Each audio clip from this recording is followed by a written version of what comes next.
See, whenever we start our data analysis part, first of all, beforehand, we need to know what we are doing, what's its relevance, and why we are doing it. Because it's okay that you have done the data analysis part, but what if you are asked in your interview that you did this particular test? What's the relevance of this particular test? Why not the other test? Why you chose this test only? तो ये बहुत important हो जाता है समझना before data analysis. ये समझना बहुत इंपॉर्टेंट हो जाता है कि आप एक पर्टिकुलर टेस्ट या फिर एक पर्टिकुलर डेटा एनालिसिस का पोर्शन कर रहे हैं तो क्यों कर रहे हैं। You need to know beforehand. So that's why I'm going to explain in this video. So I have chosen a particular niche of it, and that is exploratory factor analysis. We'll also do confirmatory factor analysis, but it was being so elaborated. So I thought firstly हम करेंगे exploratory factor analysis, उसके बाद अगले video में confirmatory factor analysis हम कर लेंगे, ठीक है। A very good evening, everyone. My name is Rahul Negi, and you're watching me on the Scholar's Guide.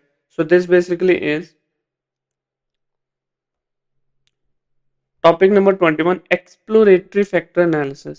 देखो नाम से ही हमें पता लग रहा है कि we are something exploring.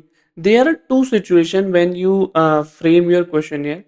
Either you have taken it from someone else's questionnaire, आप इस उसको अपने रिसर्च पे कंफर्म करने की कोशिश कर रहे हैं, या तो आपने खुद से क्वेश्चनियर बनाया।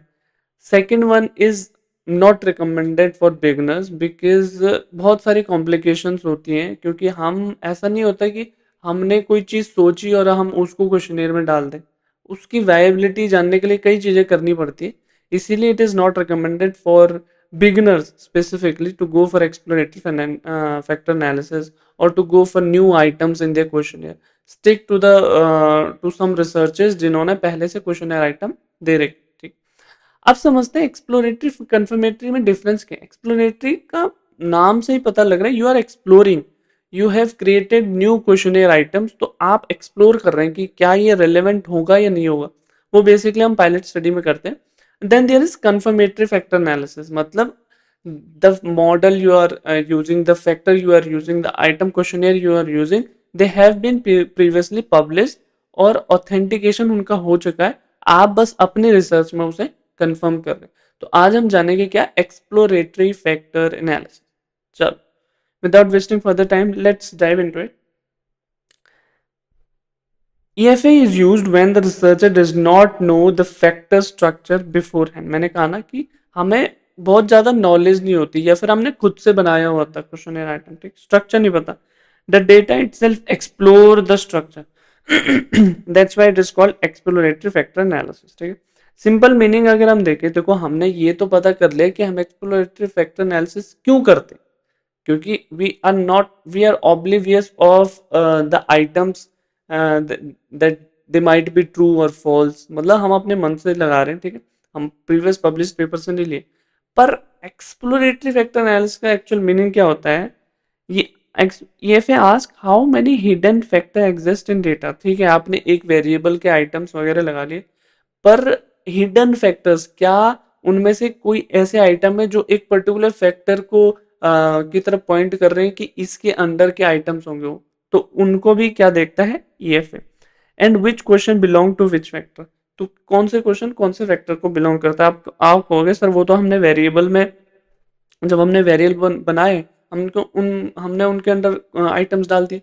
ऐसा नहीं होता, ये आपने अपनी मन से बनाया, पर जो रिस्पॉन्स आएगा उसके हिसाब से EFA में फैक्टर्स के अंदर आइटम्स को या लोडिंग्स को, जिनको हम क्वेश्चंस को, उनको डिवाइड किया जाता है। वो एक्चुअल में देखते हैं क्या ये पर्टिकुलर क्वेश्चन इस फैक्टर को जस्टिफाई कर रहा है या नहीं कर रहा, ठीक है।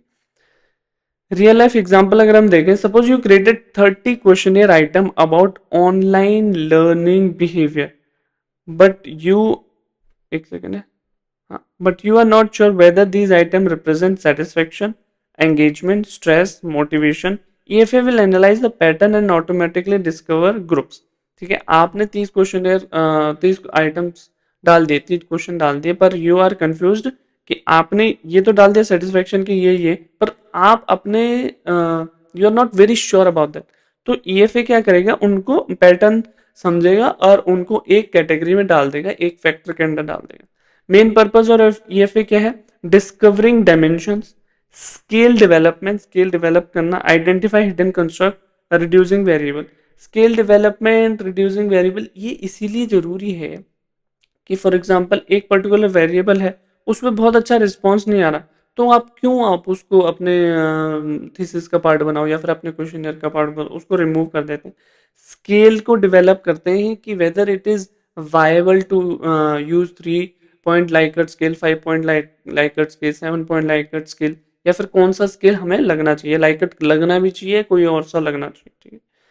अब बहुत इंपॉर्टेंट पार्ट आ जाता है स्टेप बाय स्टेप प्रोसेस। देखो हम स्टेप बाय स्टेप प्रोसेस उसमें करेंगे एक्चुअल डेटा एनालिसिस में, जब मैं आपको प्रैक्टिकली लैपटॉप की स्क्रीन रिकॉर्डिंग पे दिखाऊंगा कैसे कैसे करना है। पर यहाँ पर समझ लेते हैं for the sake of, if someone asks you about this in your interview, or for general knowledge if someone asks what is EF, तो step one is collect data, collect response to question survey scale item. ये तो बहुत simple है, collect करना है data. Importance क्या ध्यान में रखनी है, adequate sample size is necessary, common recommendation, minimum 10, prefer 5 to. देखो यहाँ पर बेसिकली एएफए ना पायलट स्टडी के दौरान किया जाता है। ऑल द फाइनल स्टडी में अकॉर्डिंग टू कोक्रेन 383 रिस्पोंडेंट्स का डेटा ऐसा वैलिड मान जाता है, उससे ऊपर होना चाहिए, ठीक है, या फिर उतना होना चाहिए। पर पायलट स्टडी में हम इतना एक्सप्लोर नहीं करते। पायलट स्टडी में हमें चाहिए होता है 100 से 150 के बीच का रिस्पोंडेंट्स का डेटा उसको रन करने के लिए। तो वो आपको समझना है कि कॉमन रिकमेंडेशन क्या क्या है। मिनिमम 100 रिस्पोंडेंट्स होने चाहिए, प्रेफरेबली 5 से 10 रिस्पॉन्स पर आइटम होना चाहिए। ऑब्वियसली बातों हो जाएगा, ठीक है। जैसे 20 क्वेश्चनियर आइटम है, तो हमारे 100 से 200 रिस्पोंडेंट्स होने चाहिए, मतलब इंटू 10 करेंगे तो 100 से 200 के बीच में रिस्पोंडेंट।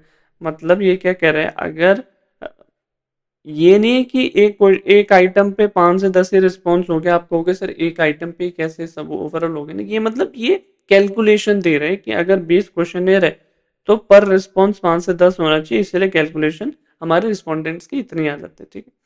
अब स्टेप 2 आ जाता है KMO and Bartlett test. KMO and Bartlett test क्या है, Kaiser Meyer Olkin test. It checks whether data is suitable for factor analysis. ये चेक करता है कि क्या डेटा जो आप एक पर्टिकुलर फैक्टर के अंदर जो भी आप आइटम डाल रहे हो, क्या वो वहां पर आनी भी चाहिए, नहीं आनी चाहिए, क्या रिलाय क्या सूटेबल है डेटा फैक्टर एनालिसिस के लिए। फॉर एग्जाम्पल अगर आप फॉर एग्जाम्पल राइस बनाते हो, तो आप बिफोर एंड चेक करोगे ना कि पानी इनफ है कि नहीं है। वैसे ही यहाँ पर आप बिफोर एंड चेक करोगे कि क्या वो वेरिएबल उस फैक्टर के अंदर आना चाहिए, नहीं आना चाहिए, ठीक है। तो रेंज 0 से 1 के बीच में अगर हायर है तो आना चाहिए, ठीक। बेटलेट टेस्ट होता है check whether variables are sufficiently correlated. For example एक फैक्टर है या फिर एक वेरिएबल है, उसके अंदर के जो हमारे अंदर के नहीं, हाँ, देखो आप कोई भी रिसर्च करते हो ना, आप जैसे फॉर एग्जांपल बिहेवियरल बायस किया मैंने, मैंने ओवर कॉन्फिडेंस किया, मैंने हर्डिंग किया, तो ये थोड़े बहुत ऑल्दो इंडिविजुअली वो डिफरेंट है, पर ओवरऑल वो थोड़े बहुत कोरिलेट होने चाहिए कि वो एक पर्टिकुलर टॉपिक को रिप्रेजेंट कर रहे हैं। तो वो किस में देखते हैं, बेटलेट टेस्ट में। The factor analysis can proceed. यहाँ इसके बाद चेक वेदर वेरिएबल्स, जो हमारे अलग अलग वेरिएबल है, सफिशिएंटली कोरिलेटेड, मतलब इतना होना चाहिए 0.05 से थ्रेशोल्ड लिमिट, ठीक है, इतना सफिशिएंटली कोरिलेटेड होने चाहिए, ठीक है, ठीक। Next one is step 3 extract factor. Extract factor में आप बोलोगे सर हमने तो वेरिएबल बना रखे हैं, उसके अंदर के आइटम्स, एक पर्टिकुलर वेरिएबल के अंदर आइटम्स डाले हुए हैं, तो ये वेरिएबल ये आइटम है, ये फैक्टर है। नहीं, ऐसा नहीं होता। जब आप एक्सप्लोरेटरी फैक्टर एनालिसिस करते हो ना, तो वो खुद से भी चूज करता है कि whether these items justify this particular factor, या फिर कुछ एक्सट्रैक्ट करने की जरूरत है। Now software identifies hidden factor from the data sheet. Common extraction method क्या होता है, प्रिंसिपल कंपोनेंट एनालिसिस और प्रिंसिपल एक्सेस फैक्टरिंग। अब इसके बारे में हम यहाँ पर नहीं समझेंगे। देखो हम एक पर्टिकुलर नीश ले लिया मैंने, एक्सप्लोरेटरी फैक्टर एनालिसिस, उसका एक मोटा मोटा हम अम्ब्रेला टर्म में उसको एक्सप्लेन करेंगे। डीप एनालिसिस हम बाद में करेंगे अगर इनकी जरूरत पड़ेगी तो। फॉर एग्जांपल अगर हम एनालाइज कर रहे हैं डेटा, तब हम इसको समझेंगे कि इसके अंदर क्या क्या चीज़ें हमें देखनी पड़ती है, लोडिंग वगैरह जो भी चीज़ें हमें इसके अंदर देखनी होती है। Most beginner use PCA, principal computer analysis, because it's simple and commonly available in SPS. ठीक है, क्योंकि बेसिकली जो पायलट स्टडी होती है ना, जो हम एक्सप्लोरेटरी फैक्टर एनालिसिस करते हैं पायलट स्टडी करने के बाद, तो वो बेसिकली एसपीएसएस में ही करते हैं। और कंफर्मेटरी फैक्टर एनालिसिस जो होता है वो एमओस या फिर पीएलएसएम वगैरह में होता है। ठीक है, अब देखो ये यहाँ पर बहुत रेलिवेंट नहीं है पर आगे रेलिवेंट है, पर फैक्टर लोडिंग समझ लेते हैं। फैक्टर लोडिंग का पता है क्या मतलब होता है? Factor loading shows factor loading shows how strongly question belong to a factor. मतलब जो क्वेश्चन है ना, वो एक पर्टिकुलर फैक्टर पे कितना अपना प्रभाव डाल रहा है, कितना लोड डाल रहा है, मतलब how strongly question belongs to a factor. ये -1 से +1 है। हायर लोडिंग मतलब स्ट्रांग रिलेशनशिप, जैसे कि आई एंजॉय स्टडिंग, अगर ये पॉइंट 8 मोटिवेशन जो फैक्टर है उसपे 0.82 असर डाल रहा है, मतलब ये उस पर ज्यादा लोड डाल रहा है, ये उसको ज्यादा एक्सप्लेन कर पा रहा है। This mean the strong association generally acceptable over 0.5। अब आता है check eigenvalues. Eigenvalue tells how much variance a factor explain. Now variance अब होता है, आप समझोगे variance मतलब सर डिफरेंट होता है या डिफरेंस होता है या फिर कितना वेरिड स्प्रेड आउट डेटा है। हाँ, एक्चुअल में मीनिंग वही होता है, पर यहाँ पर हम ये समझते हैं ना कि वेरिएंस तो है, पर हर फैक्टर कितना उस वेरिएंस को कंज्यूम कर रहा है, कितना एक्सप्लेन कर रहा है। वेरिएंस देखो, variance how much information each factor successfully covers. मतलब हमें पता है हमारा डेटा स्कैटर्ड है, पर हमारे जो इंडिविजुअल फैक्टर्स है ना, वो कितना पोर्शन उस स्कैटर्ड डेटा को एक्सप्लेन कर रहे हैं, वो हमारे how much information successfully covers. ठीक है, वो हमारे इसके अंदर आते हैं। Eigen value greater than 1 means factor is important. मतलब एक जो थ्रेशोल्ड होती है ना किसी ओरिजिनल वेरिएबल की, वो 1 होती है। अगर 1 से जितना ज्यादा है ना, तो ये है कि वो बहुत अच्छे से उस फैक्टर को एक्सप्लेन कर रहे हैं, मतलब वो फैक्टर इंपॉर्टेंट। ठीक है, फिफ्थ वन इज रोटेशन। अब रोटेशन एक ऐसा प्रोसेस है ना जो बहुत इंपॉर्टेंट हो जाता है, और मैं आपको बताता हूँ क्यों इंपॉर्टेंट होता है। पहले समझेंगे definition. Rotation improves interpretability and clarity of factors. मतलब जो हमारे फैक्टर्स की क्लैरिटी और क्या इंटरप्रेट कर रहे हैं उसको ढंग से हम एक देखो, हो सकता है आपका मैथमेटिकल डेटा है और आपका करेक्ट है, पर अगर मेसी डेटा है उसमें बहुत कंफ्यूजन हो जाती है। ठीक है, आगे आपको बताता हूँ मैं कैसे। In exploratory factor analysis rotation is used to make factors easier to understand. मतलब फैक्टर जो है इजीली हम अंडरस्टैंड कर पाए। And interpret without rotation and interpret without rotation factors are often mathematically correct but messy and confusing. देखो, अब जैसे कि यहाँ पर आप देख सकते हो, फॉर एग्जांपल एक पर्टिकुलर वेरिएबल है ऐप यूजेज। ऐप यूजेज इतना फैक्टर 1 को एक्सप्लेन कर रहा है, फैक्टर 2 को इतना एक्सप्लेन कर रहा है, तो बहुत कंफ्यूजिंग नहीं है कि ये ऐप यूजेज फैक्टर 1 के अंदर आना चाहिए, फैक्टर 2 के अंदर आना चाहिए। ऑनलाइन पेमेंट फैक्टर 1 के अंदर आना चाहिए, फैक्टर 2 के अंदर आना चाहिए। रोटेशन के बाद क्या होता है, जैसे ऐप यूजेज फैक्टर 1 को इतना एक्सप्लेन कर रहा है, फैक्टर 2 को 0.12 कर रहा है, तो मतलब आपको पता है ये इसको ज्यादा लोड दे रहा है, मतलब ये फैक्टर, ये ऐप यूजेस फैक्टर 1 के अंदर आएगा, ऑनलाइन फैक्टर 1 के अंदर आएगा, क्योंकि ये इसको ज्यादा एक्सप्लेन कर रहा है, इस पे ज्यादा लोड डाल रहा है। फैक्टर ब्रांड जो ट्रस्ट है वो फैक्टर 2 पे ज्यादा लोड डाल रहा है। ठीक है, ये 1 पे ज्यादा लोड नहीं डाल रहा, तो मतलब this will be belonging to this. तो इसका बिफोर रोटेशन ये होता है कंफ्यूजिंग, जिस इसको हम क्रॉस होल्डिंग भी कहते हैं। मतलब इसको पता ही नहीं है ये फैक्टर 1 के अंदर ज्यादा है, फैक्टर 2 के अंदर ज्यादा है, पर यहाँ पर इसको पता है कि ये फैक्टर 1 के अंदर ज्यादा है, क्योंकि ये फैक्टर 1 को ज्यादा लोड डाल रहा है फैक्टर 1। तो ये होता है रोटेशन की हेल्प से, मतलब यूज ये होता है रोटेशन का। ठीक है, विदाउट रोटेशन फैक्टर में ओवरलैप कर सकते हैं, जैसे मैंने कहा क्रॉस होल्डिंग में। Interpretation becomes difficult, interpretation difficult हो जाती है ना। आप बताओ, आप इसको इस इस फैक्टर को आप फैक्टर इस वेरिएबल को आप फैक्टर 1 के अंदर डालोगे या 2 के अंदर डालोगे, आपको कैसे पता? तो रोटेशन का ये हेल्प होता है, ठीक है।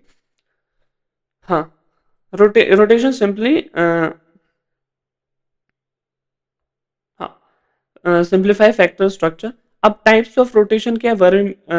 वेरीमैक्स रोटेशन और ऑब्ली मिनी रोटेशन, ठीक है। इनके बारे में जानेंगे। वेरीमैक्स रोटेशन बेसिकली बिगनर्स यूज करते हैं, हम बिगनर्स जो रिसर्चर यूज करते हैं। ये क्या करते हैं, जो हायर लोडिंग उसकी जो हाई स्ट्रॉन्ग लोडिंग होती है, जो मैक्सिमम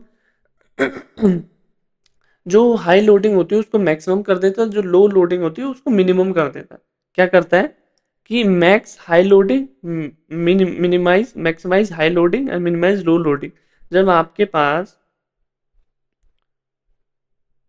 चाहे जो हाई लोडिंग है चाहे लो लोडिंग है, उसको मैक्सिमाइज मिनिमाइज कर देता है, तो आपको इस फॉर्म में मिल जाता है कि ये हाई मिलेगी बिल्कुल, और ये बिल्कुल लो मिलेगी। इस पे लो है, इस पे हाई है, ये वाली इस पे हाई है, इस पे लो है। तो आप ये आइडेंटिफाई कर सकते हो कि this must be loading to this particular factor. Although ऐसा हो सकता है कि आपको बहुत कंफ्यूजिंग हो रही होगी अभी, बट बिलीव मी, दोबारा देखो इसको, ढंग से समझो, ठीक है। Now cross loading makes result unclear. जैसे मैंने कहा ना, क्रॉस लोडिंग में ऊपर दिखाया था ना, अनक्लियर करता है। Mean an item shows somehow similar load in different factor, ये तो मैंने एक्सप्लेन कर चुका हूँ। Interpret factor loading. अब फैक्टर लोडिंग क्या बताया था मैंने, कि factor loading shows how strongly question belong to a factor. एक फैक्टर पे कितना लोड डाल रहा है, कितना बिलोंग कर रहा है, कितना एक्सप्लेन कर रहा है। जैसे कि क्वेश्चन नंबर 1 है, हमारे पास इतना लोड इस पे डाल रहा है, इतना लोड इस पे डाल रहा है, तो मतलब क्वेश्चन 1 एंड क्वेश्चन 2 इतना लोड इस पे डाल रहा है, क्वेश्चन लोड इस पे डाल रहा है, मतलब question 1 and question 2 are belonging to factor 1। Question 1 and question 2 belong to factor 1, और क्वेश्चन 3 इस पे लोड कम डाल रहा है, इस पे लोड ज्यादा डाल रहा है, मतलब question 3 belongs two factor number 2। तो ये सिंपल इंटरप्रेट लोडिंग है। आखिरी में देख लेंगे हम कि item usually removed if low factor loading है तो उसको रिमूव किया जाता है, ठीक। मतलब फॉर एग्जांपल, ये तो चलो यहाँ पर भी अच्छी लोडिंग दे रहा है, यहाँ पर अच्छी लोडिंग, पर अन क्रॉस होल्डिंग है या फिर मतलब बहुत कम ही लोडिंग दे रहे हैं दोनों जगह। यहाँ पर भी 0.45 हो गया, 0.10 हो गया लोडिंग पर क्वेश्चन नंबर 4, तो इसको रिमूव ही किया जाता है, इसको कंसिडर नहीं किया जाता, ठीक है। आगे क्रॉस होल्डिंग, जैसे मैंने बताया, cross loading if item load strongly on multiple factors, तो उसको भी रिड्यूस क्लैरिटी रिड्यूस किया जा करता है, वो उसको भी हटा दिया जाता है। अब एक चीज देखना, low communality. Communality shows how much variance an item is of an item is explain by all factor together. मतलब फॉर एग्जांपल, ईएफए के बाद आपने 5 फैक्टर आइडेंटिफाई कर ली। आपका जो एक आई एक पर्टिकुलर आइटम लोगे, एक पर्टिकुलर आइटम को वो कितना एक्सप्लेन कर रहा, how much variance of an item. एक आइटम के जो वेरिएंस है, वो सारे फैक्टर मिलके, वो सारे फैक्टर टुगेदर उस पर्टिकुलर आइटम को कितना जस्टिफाई कर रहे हैं, कितना उसका वेरिएंस एक्सप्लेन कर रहे हैं, वो हम किस में देखते हैं, कॉम्युनैलिटी में। मतलब एक आइटम कितना कॉमन है सभी फैक्टर को साथ में लें, अगर मतलब सभी फैक्टर साथ में लें, तो वो आइटम कितना एक्सप्लेन, वो सभी फैक्टर मिलके उस आइटम को कितना एक्सप्लेन कर पा रहे हैं, उस आइटम का वेरिएंस कितना एक्सप्लेन कर पा रहे हैं, वो हम देखते हैं किसमें, कॉम्युनैलिटी में। Low communality means it does not fit well into factor structure, मतलब फैक्टर स्ट्रक्चर में बहुत अच्छे से ब्लेंड नहीं हो रहा। देखो सिंपल क्या है, एक आइटम है, आइटम मतलब एक क्वेश्चन है, तो उस क्वेश्चन को जो सारे फैक्टर टुगेदर कितना उसका वेरिएंस कवर कर रहे हैं, टुगेदर कितना उसका इंफॉर्मेशन कवर कर रहे हैं, कितना एक्सप्लेन कर रहे हैं, तो वो कम्युनैलिटी में देखना, मतलब कितना कॉमन है वो item. Theoretical relevance, sometimes statistically strong but items are removed because conceptually they do not fit the construct। मतलब कभी कई कई बार एक पर्टिकुलर कंस्ट्रक्ट के अंदर के आइटम्स इसलिए रिमूव किए जाते हैं क्योंकि वो बहुत थ्योरेटिकली फिट नहीं बैठते। ऑल्दो स्टैटिस्टिकली वो बैठ रहे होंगे, बट थ्योरेटिकली देखो, आप एक बात बताओ, for example there is research about behavioural biases, तो आप एक थ्योरी को भी तो बेस लोगे ना, चाहे वो बाउंडेड रेशनैलिटी होगी, चाहे वो प्रोस्पेक्ट थियरी होगी। अगर वो आपने एक आइटम ले ली या फिर एक ऐसा वेरिएबल ले लिया जो उस थ्योरी को ऑपोजिट जा रहा है, थ्योरी से ऑपोजिट जा रहे हैं, थ्योरी को एक्सप्लेन नहीं कर रहा, तो you will have to remove it no matter whether it is statistically correct or not. Research is not only statistic, theory is equally important. ठीक है? So that's it for today. I hope you liked it. If you did, subscribe to the Scholars Guide and wait for confirmatory factor analysis and comment down your valuable suggestions. And I, my friend, will see you in the next video. Bye bye.